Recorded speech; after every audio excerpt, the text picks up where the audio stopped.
This story happened about 3 years ago when I was 22 and desperately needed a job. I just graduated college with a degree in communications, which basically meant I was qualified to do absolutely nothing, and my student loans were breathing down my neck like a hungry wolf.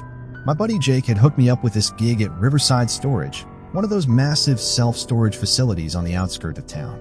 The place was huge, probably had close to 1,000 units spread across multiple buildings. Jake worked the day shift there and said the night security job was easy money. All I had to do was sit in the office, watch the cameras, and make sure nobody was breaking into the units. Dude, it's the easiest job ever, Jake told me over beers one night. You literally just sit there and watch Netflix all night. Nobody ever comes to storage places after dark. The most exciting thing that's ever happened was when Mrs. Henderson forgot her code. I had to let her into her unit at like 7 p.m. The pay was decent for basically doing nothing, $15 an hour to sit on my ass for 8 hours. I figured I could handle that while I looked for something better. My first few weeks were exactly what Jake had promised. Dead quiet. The facility had motion sensor lights that would click on whenever something moved, so I'd see sections lighting up as cats or raccoons wandered around. Sometimes a car would drive by on the main road and the headlights would sweep across the fence, but that was about it. The office was this small building right at the front entrance. It had a desk, a mini fridge, microwave, and about 12 monitors showing feeds from cameras all over the property. The cameras covered every building entrance, most of the hallways, and the main driveways. There were a few blind spots, but they were mostly just empty spaces between buildings. I'd usually show up around 10 p.m. when the day shift guy left and work until 6 in the morning.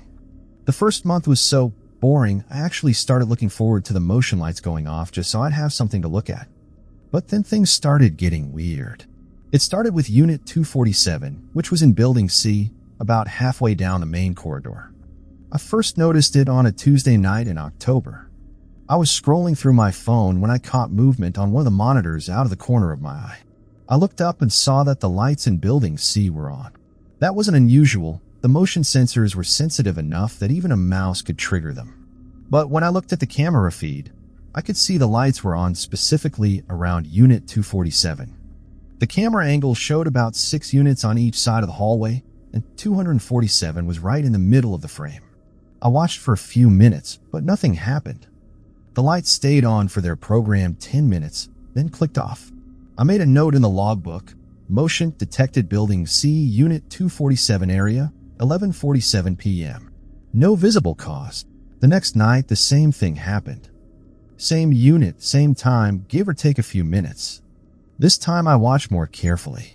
The lights came on, stayed on for exactly 10 minutes, then went off.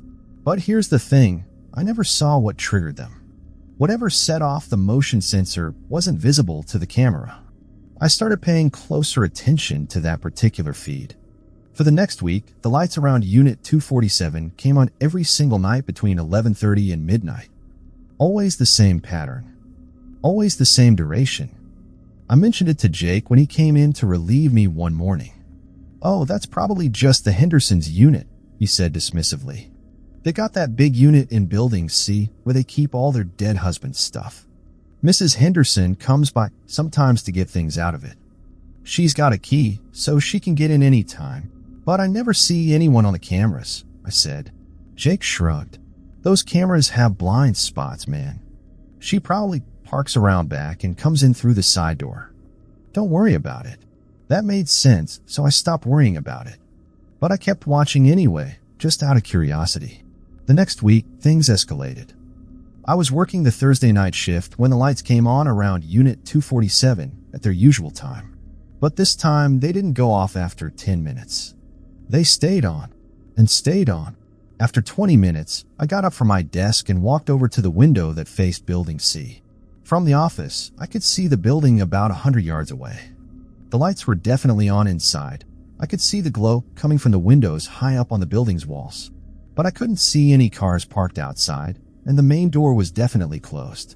I went back to my desk and called the after-hours number for the facility manager. It went straight to voicemail. I left a message saying there might be someone in Building C and that the lights had been on for over 20 minutes. The lights stayed on for another hour before finally going off at 1:15 a.m. The next morning, I got a call from the facility manager, A guy named Dennis who looked like he'd rather be anywhere else than managing a storage facility. Jake said you called about Building C last night, Dennis said. I checked this morning. Everything looks fine. All the units are locked up tight. But the lights were on for over an hour, I said. Yeah, those motion sensors glitch out sometimes. I'll have maintenance look at it. I didn't hear back from Dennis, but I figured he'd handle it. The weekend came and went without incident. No lights, no motion, nothing. But Monday night, something changed. I was settling in for another boring shift when I noticed something different on the monitor that covered Building C. The camera was positioned to show the main hallway, and usually I could see all the way to the exit door at the far end. But that night, the view was partially blocked. It took me a minute to figure out what I was looking at. There was a shadow on the wall near Unit 247. Not moving, just there. Like someone was standing in the hallway, but pressed against the wall in a way that kept them mostly out of the camera's view. I stared at the monitor for a long time. The shadow didn't move. It wasn't a trick of the light or a reflection. It was definitely the silhouette of a person. But the lights weren't on. The motion sensors hadn't been triggered. I grabbed a flashlight and the keys to Building C and decided to check it out myself. I know what you're thinking, classic horror movie mistake, right? But I was 22 and stupid, and I figured it was probably just some homeless person who'd found a way inside. The walk from the office to Building C felt longer than usual. The facility was laid out like a small city, with main roads running between the buildings and smaller access roads leading to the different sections. At night, with just the security lights providing illumination, it felt like walking through a ghost town. Building C was one of the older structures, built back in the 80s when storage facilities were just big, windowless warehouses. The main door was heavy steel, and you needed a key card to get in after hours. I swiped my card and heard the lock click open. The hallway inside was dark and quiet. The motion sensors should have triggered the lights as soon as I opened the door, but they didn't. I tried the light switch next to the door, but nothing happened. I turned on my flashlight and stepped inside. The beam cut through the darkness, showing me the familiar row of metal roll-up doors on either side of the hallway. Everything looked normal. I walked slowly toward Unit 247, my footsteps echoing off the concrete walls. The sound was amplified in the empty space, making it seem like someone was walking behind me, matching my pace. When I reached Unit 247, I stopped and listened. The building was completely silent except for the hum of the ventilation system. I checked the unit's door. It was locked tight with no signs of tampering. I stood there for a minute, feeling pretty stupid. There was obviously no one there. It must have been some kind of optical illusion on the camera, or maybe a spider webcasting a weird shadow. I was about to head back to the office when I heard it. A sound like metal scraping against concrete. Slow, deliberate, coming from somewhere deeper in the building. I followed the sound, my flashlight beam dancing ahead of me.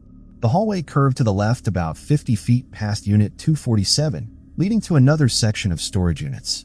I've been down this way before during my initial tour, but never at night. The scraping sound was getting louder. It was rhythmic, like someone dragging something heavy across the floor. Every few seconds, it would stop, then start again. I rounded the corner and saw that this section of the building was different from the main hallway. The units here were smaller, probably meant for people who didn't need much space. And at the far end of the hallway, I could see a faint light coming from under one of the doors. Unit 289.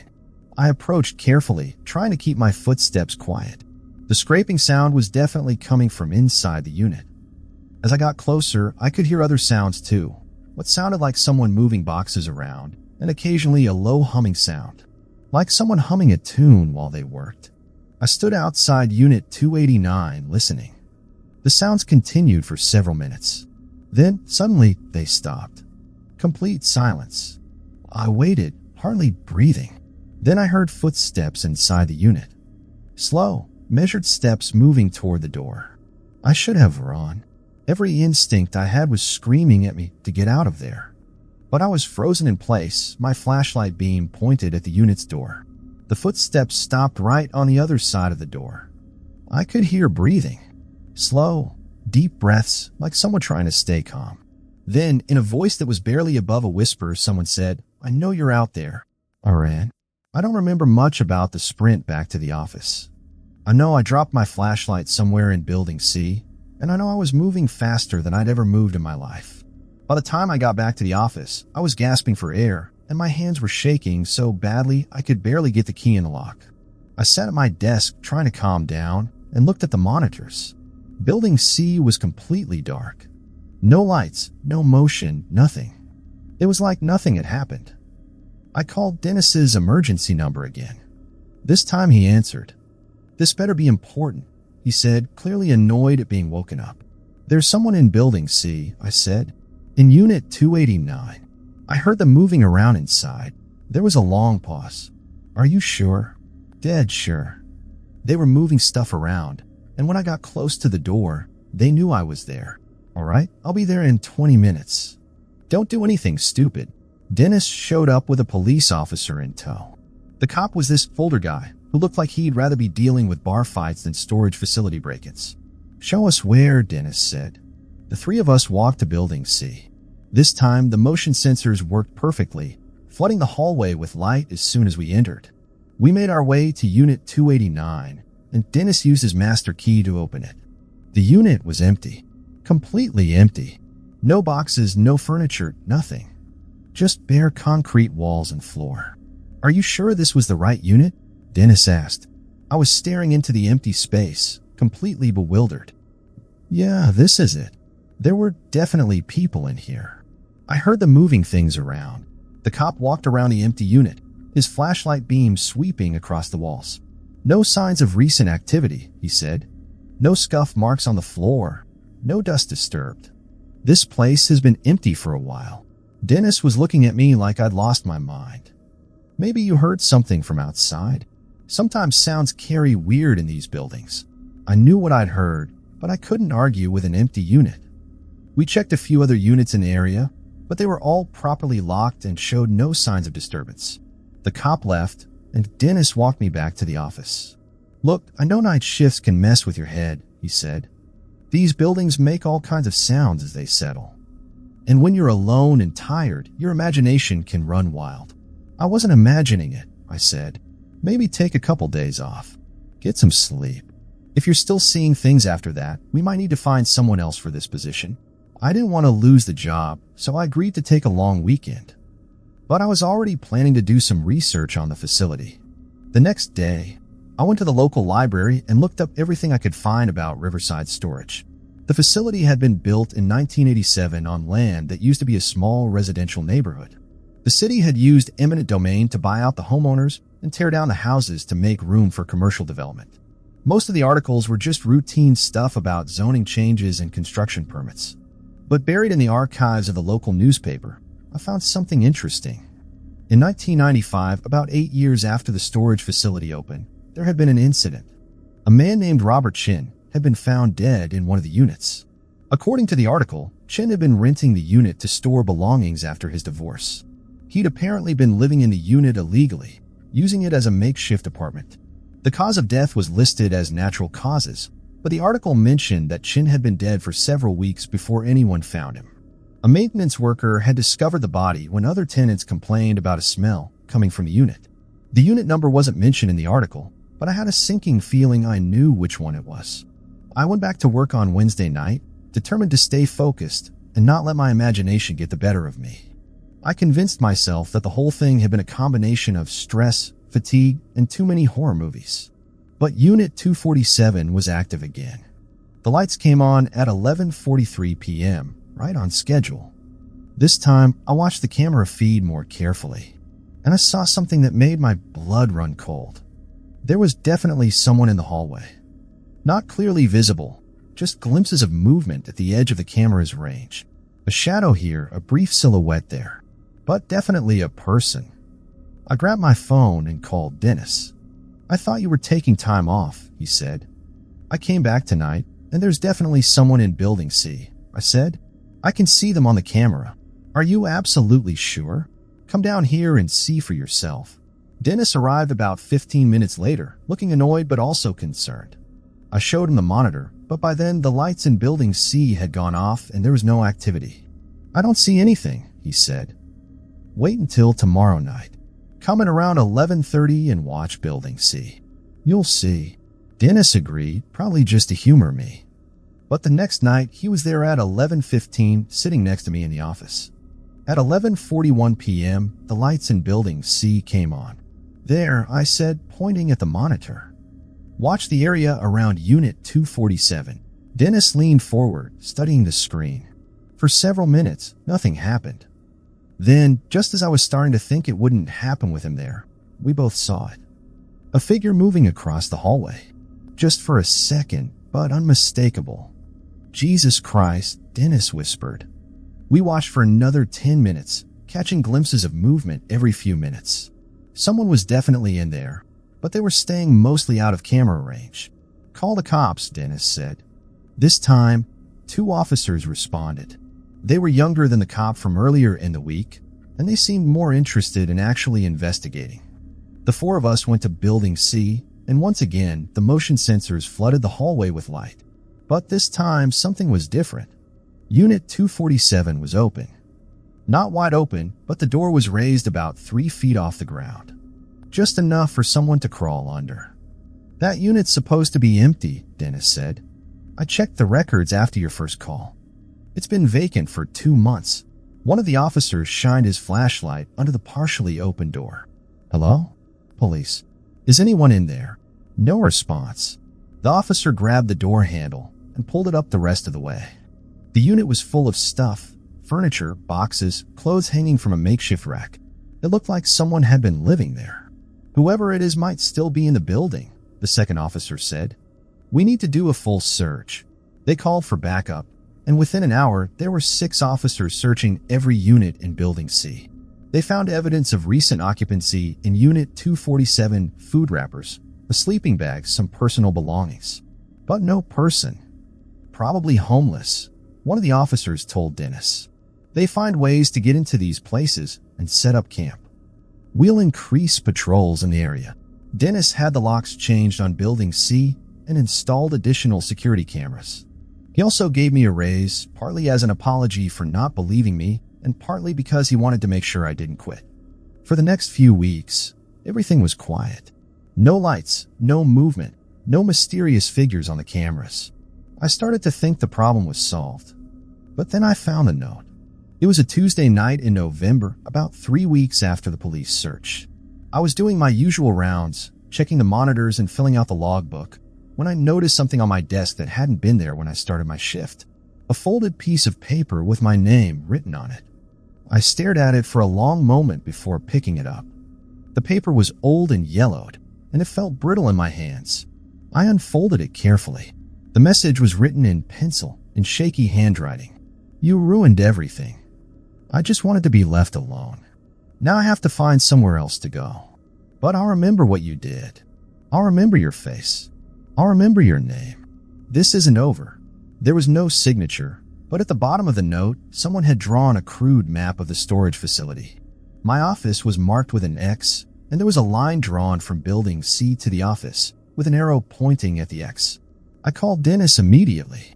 "Someone was in my office," I said. "They left a note on my desk." "What kind of note?" I read it to him over the phone. There was a long silence. "I'm calling the police," Dennis said. "Don't touch anything else." The police took the note as evidence and dusted the office for fingerprints. They also checked all the doors and windows, but there was no sign of forced entry. "Whoever left this had to have a key," one of the officers said. "Either that, or they're still inside the building." They searched the entire office building, including the basement storage area and the employee break room. "Nothing. We'll have a patrol car drive by every hour for the next few days," the officer told me. "And I'd recommend you start locking the office door, even when you're inside." I followed that advice, but it didn't make me feel much safer. If someone could get into the office without leaving any trace, a locked door wasn't going to stop them. For the next week, I was on edge every second of my shift. Every sound made me jump. Every shadow on the monitors looked like a potential threat. I started keeping a baseball bat next to my desk and made sure my phone was always fully charged. But nothing happened. No lights in Building C, no movement on the cameras, no mysterious notes. I started to think maybe whoever had been living in the storage facility had actually left. Then, on a Thursday night in early December, I learned just how wrong I was. I was halfway through my shift when all the lights in the office suddenly went out. Not just the office lights, all the power. The monitors went dark, the heaters stopped running, and the emergency lighting kicked in, bathing everything in a dim red glow. I checked my phone. No signal. The landline was dead too. I grabbed my flashlight and went to the electrical panel. The main breaker had been thrown, but the panel was locked, and I didn't have the key. Someone had cut the power from outside. I was trying to figure out what to do when I heard a sound that made my blood freeze. Someone was trying to get into the office. The front door was locked, but I could hear the handle being turned, slowly and deliberately. Then came the sound of metal on metal. Someone was trying to pick the lock. I grabbed the baseball bat and positioned myself behind the desk, where I had a clear view of the door. The emergency lights cast everything in an eerie red glow, and the shadows seemed to move and shift. The lockpicking continued for several minutes. Then it stopped. I waited, hardly breathing. Maybe they'd given up. Maybe they'd moved on to try another way in. Then I heard footsteps.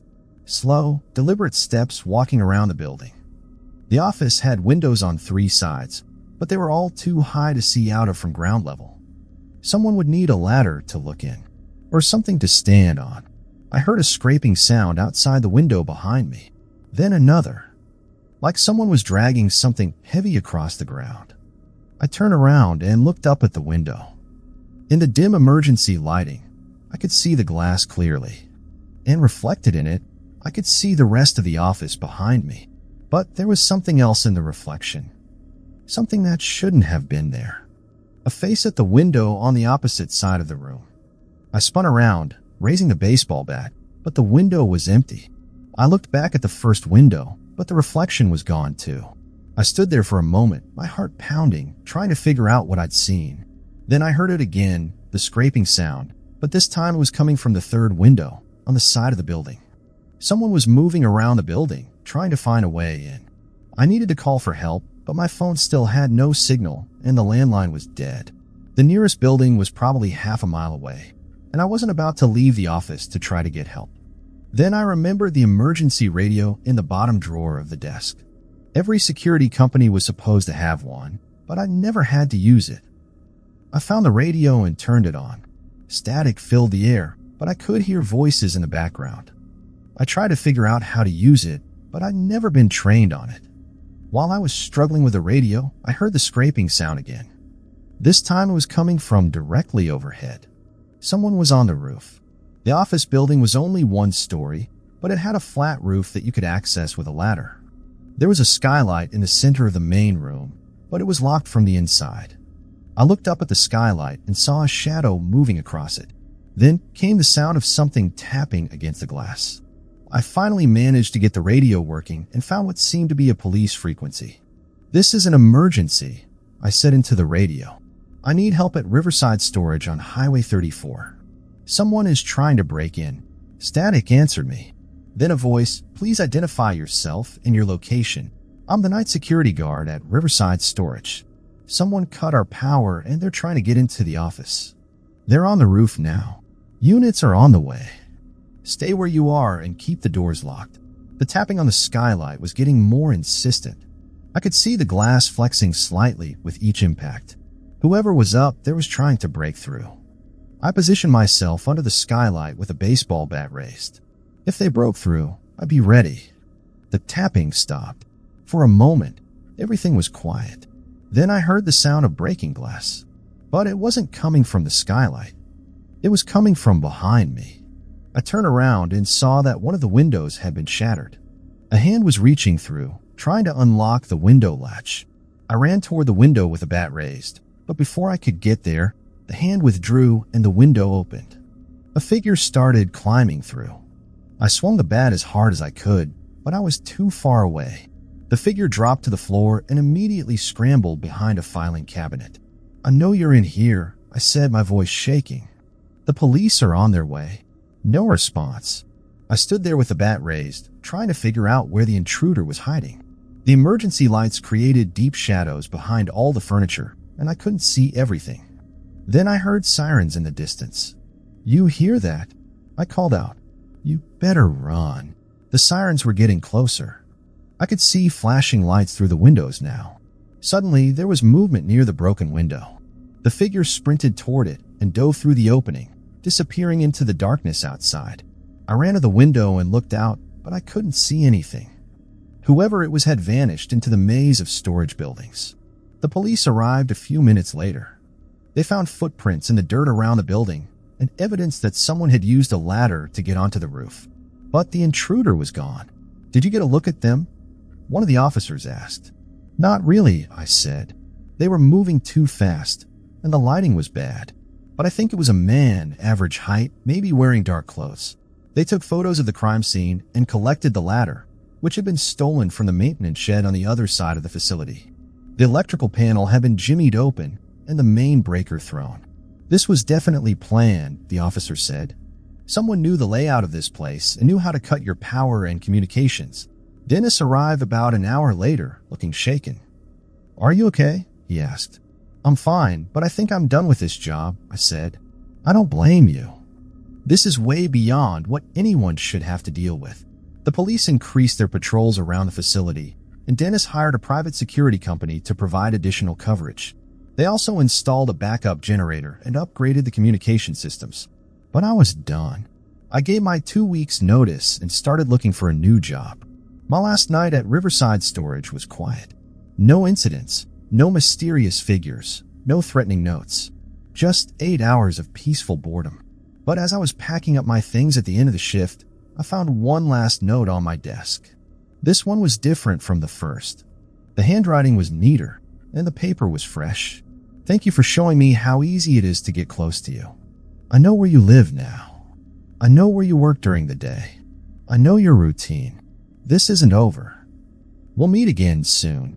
I called the police immediately, but they said there wasn't much they could do beyond filing a report. The note had no fingerprints, and there were no witnesses. "Just be careful," the officer said.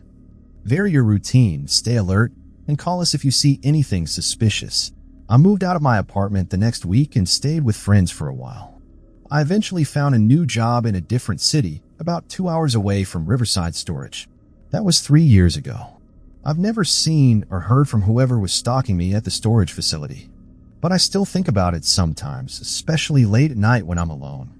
I did some more research after I left, and I found out some interesting things about the facility. Robert Chin, the man who died in one of the units, had been living there for over a year before anyone discovered his body.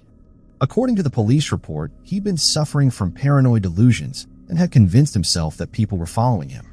The report also mentioned that Chin had been leaving threatening notes for other tenants, claiming they were part of a conspiracy against him. He'd broken into several units and the facility office multiple times before his death.